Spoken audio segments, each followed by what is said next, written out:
Hi, Farmer Dean here, and I'm going to make my BLT salad. It takes a little bit of time to get everything ready because we made our homemade croutons. You can see a video on that.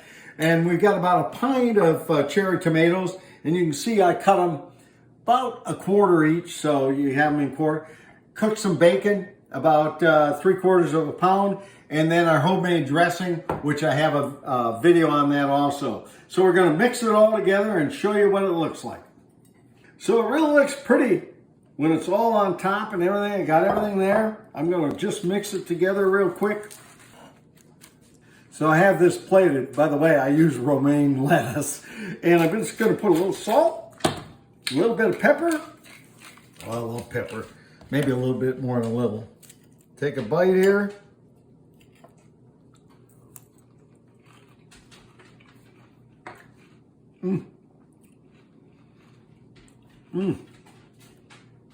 OMGs, is that good?